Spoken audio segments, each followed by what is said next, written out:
Nada es casualidad, todo se relaciona. Para saber más, debemos unir los cabos sueltos. Dice Larbanoa Carrero que Santa Marta era una villa de Malbón y Rosaleda y Ricardo Changala está justamente en Santa Marta, pero en otra Santa Marta. Sí, ¿qué tal, Álvaro? ¿Cómo te va? Un gusto Muy saludarte. bien, no, no tan bien como a ti seguramente. Bueno, sí, yo estoy en Santa Marta, Colombia, que es Claro, la capital del departamento Magdalena. Por cierto, la primera ciudad fundada por los españoles en Colombia está celebrando 500 años de existencia la ciudad. mira. Así que bueno, acá estamos acá en las actividades en la Universidad de Magdalena, pero bueno, siempre con gusto saludarnos y juntarnos para charlar de cosas, creo que interesantes para todos, ¿no? Bueno, y ahí El tenemos tema. la inteligencia artificial como arma política.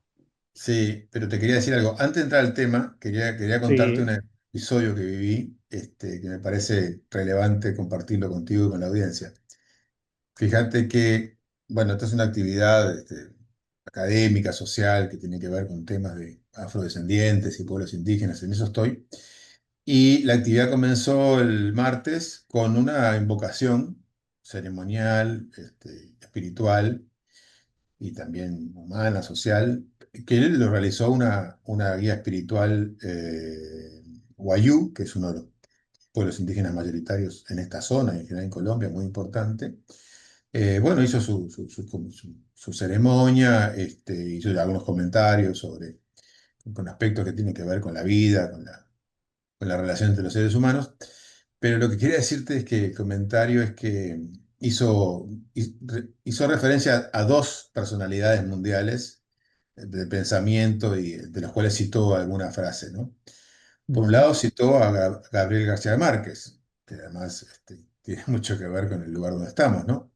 Pero lo que quería Claro, comentarte que la otra persona que citó fue a José Mujica. Eso mira. sí que me llamó mucho la atención. Hizo una referencia sobre que la vida es un milagro y lo cita a Pepe.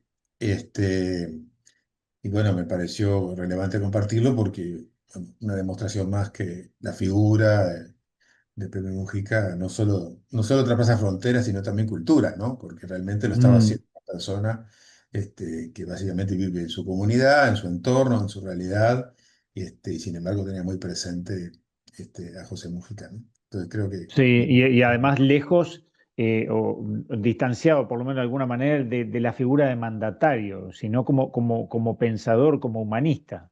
totalmente, esa fue la idea, ese fue el mensaje. Y bueno, me parece un aspecto para comentar porque no es habitual encontrar ese tipo de referencias. Y bueno, más en este momento, ¿no? Como acaba de fallecer Totalmente. José Mm, Mujica. qué Así bueno. que Bueno, gracias por traer eso, Ricardo. sí, creo que vale la pena recordar. Bueno, ese es el comentario previo, pero el tema que nos convoca es otra cosa.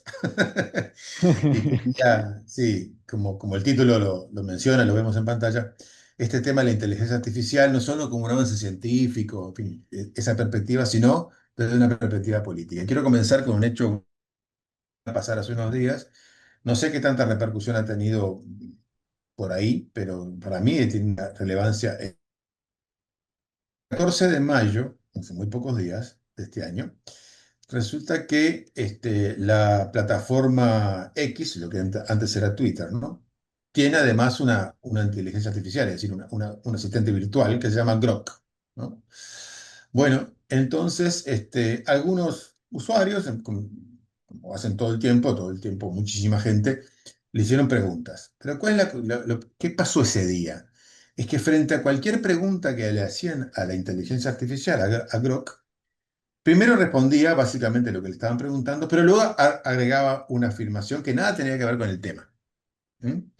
Por ejemplo, una usuaria, ahí está la captura de pantalla, le hizo una pregunta sobre HBO, sobre esta cadena, ¿no? De plataforma de películas y series. Le preguntó por qué había cambiado de nombre, X cosa. Le responde sobre eso Grok, pero enseguida le dice la siguiente frase. La afirmación del genocidio blanco es altamente controvertida. Algunos argumentan que los agricultores blancos enfrentan violencia dirigida, señalando ataques a granjas y retórica como la canción Kill the Bird, que ven como incitación. O sea, no tiene nada que ver con lo que le estaba preguntando. Ahora, ese no fue un episodio. Hubo muchos otros usuarios que le pasó lo mismo. Le preguntaban una cosa y aparecía esta frase. Hasta que una de las usuarias le preguntó, ¿por qué me están dando esta frase si yo no se lo pregunté? Y la respuesta de la inteligencia artificial fue, porque quienes me dirigen me lo mandaron a hacer. ¿Sí?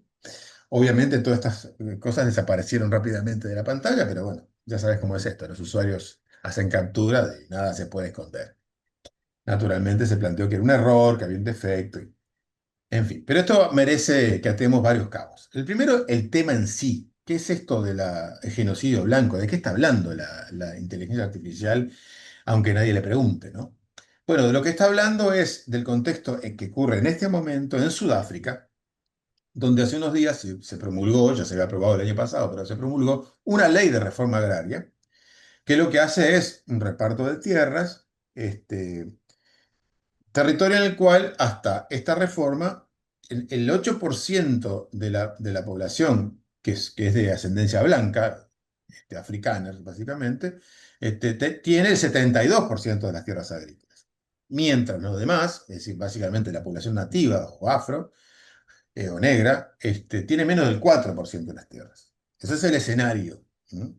Además de muchas otras diferencias sociales que existen en el país. Por lo tanto, esta ley, que es largamente discutida, plantea la expropiación para uso público con una serie de requisitos establecidos por la legislación, pagando las compensaciones para mejorar el reparto de tierras, ¿no? Eso es la ley, básicamente. Una ley que modifica un marco normativo que tenía más de 100 años, sobre la cual además se construyó el apartheid en Sudáfrica, ¿verdad? Mm. Pues bien, a partir de esa ley, en Estados Unidos, el gobierno de Trump comenzó a tomar una serie de acciones, denunciando públicamente que eso era una acción racista contra la población blanca de Sudáfrica, que hay una persecución contra los ciudadanos blancos en Sudáfrica y por lo tanto el gobierno de Estados Unidos actual abrió un proceso y está otorgando refugio, otorga la calidad de refugiados a las personas que así lo desean y ya comenzaron a llegar hace pocos días los primeros grupos de refugiados blancos desde Sudáfrica a Estados Unidos por la discriminación racial existente y además por la persecución incluso violenta contra los sectores blancos, según el discurso mayoritario que se maneja en Estados Unidos, ¿no? Por lo menos por el gobierno. Esa es la situación. Estos afrikaners son pobladores descendientes de los colonos europeos, sobre todo neerlandeses, franceses y otros, que están en Sudáfrica desde el siglo XVII, sí, XVII, y que fueron los generadores, promotores del apartheid desde hace muchos años, que en el 94 terminó. Fueron quienes se opusieron, además a la liberación de Mandela, etcétera, etcétera. No es casualidad, o capaz que es una casualidad, bueno, no sé, lo dejo librado a la interpretación, que justamente Elon Musk, que es uno de los principales figuras del gobierno de Estados Unidos, es originario de Sudáfrica, su familia está vinculada al sector africano, intereses en tierras, etcétera. A lo mejor es mera casualidad, pero tal vez no, ¿verdad? Ese es un No primer punto. parece. Bueno, ese es un primer punto que ya por sí da, solo ese tema da para mucho hablar, esta lógica de la discriminación al revés, y esta reacción del gobierno de Estados Unidos cuando a otros sectores de la población o a otra parte de la sociedad norteamericana, como las personas migrantes latinas, no las trata con tanto beneficio, ¿verdad? Mm. En fin, pero la otra cara del asunto, que lo que yo quería reafirmar, es lo que significa que en una aplicación como la que estamos hablando, con inteligencia artificial, aparezcan estas expresiones y que además las mismas sea la misma inteligencia artificial diga que lo hace porque así se lo han dicho, ¿no? Bueno, de lo que estamos hablando es una herramienta que se está utilizando con finalidad claramente política, ¿no? Porque además del tema específico de los africanos, estamos hablando de Sudáfrica. Sudáfrica es un país BRICS. Desde el comienzo de la administración actual de Estados Unidos está siendo muy cuestionada por el gobierno actual, pero ya la anterior también tenía problemas porque recordemos que Sudáfrica es el país que inició la demanda contra Israel por genocidio la Corte Internacional de Justicia y por otros factores. Así que allí hay un tema de contenido de fondo, ¿no? Pero entonces acá lo que tenemos es el uso de la inteligencia artificial con fines políticos, claramente, o con objetivos políticos, ¿no? Ujú. Eh, lo cual nos advierte no solo de este caso concreto, sino que lo que está pasando, cómo se está construyendo los algoritmos, ¿no? Que en definitiva utilizan estas herramientas, que es de una tecnología tremendamente desarrollada, pero que tiene una faceta muy peligrosa porque en definitiva esto se está construyendo en un contexto de gran concentración y desigualdad. Quiero decirte que los datos oficiales publicados por organismos de Naciones Unidas como la UNESCO o la Unión Internacional de Telecomunicaciones plantea que en este momento hay una enorme concentración y desigualdad en el trabajo relacionado con la inteligencia artificial y otras herramientas tecnológicas, pero estamos hablando de esta. Porque en total, en el mundo no hay más de 10.000 personas que estén trabajando estos temas, que estén desarrollando tecnología, que estén alimentando las grandes eh, algoritmos, las grandes bases de datos, digamos, la supercomputación. Y esas 10.000 personas pertenecen a no más de 7 países. O sea, el resto de la Ujú. humanidad es usuaria o testigo de lo que está ocurriendo, pero no está construyendo estas herramientas. Lo que implica eso en términos de sesgos políticos, culturales, ideológicos, conceptuales, económicos, etc.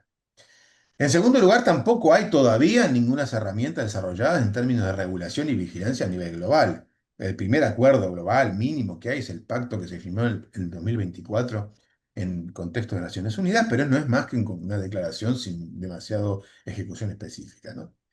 Y en lo que tenemos entonces ahora una clara existencia de oligopolios, de megacorporaciones que priorizan los intereses, obviamente, empresariales de su grupo de interés frente a la población general. Esto dicho, más o menos como lo acabo de expresar, por la UNESCO en un informe del año 2023, ¿no? Y Ujú. bueno, cuando ocurren episodios como el que estoy comentando, que se pueden denominar como un accidente. Bueno, como algunos pensadores han dicho, los accidentes son los que nos permiten conocer en profundidad las tecnologías y los alcances que tienen, ¿no? Allí tenemos un tema realmente serio, que necesita una revisión, un repensar todo esto, tanto en la construcción de los datos como en la metodología de su interpretación y su vinculación con la realidad concreta que vivimos. De manera que creo que este episodio, si de algo nos sirve, es a reflexionar y repensar cómo se está construyendo la inteligencia artificial, cómo se está utilizando y los grandes riesgos que tenemos. Sobre todo cuando buena parte de la humanidad, como digo, la mayor parte de la humanidad, no está teniendo ningún rol protagónico en ese sentido, ¿no? Merece tomarse atención y este episodio, con lo negativo que ha sido, también es una clara demostración, una gran alerta, ¿no? Una luz roja que se enciende de cómo se está manejando. Claro, nos enteramos de este manejo porque ocurrió este accidente, pero esto seguramente está pasando en muchos otros temas, con muchas otras cosas, y no nos estamos dando cuenta. Y no lo saben. Ricardo, peligrosísimo lo que nos acabas de contar, sumamente interesante para tenerlo en cuenta. Muchas gracias una vez más. Un abrazo. Nada es casualidad, todo se relaciona. Para saber más, debemos unir los cabos sueltos.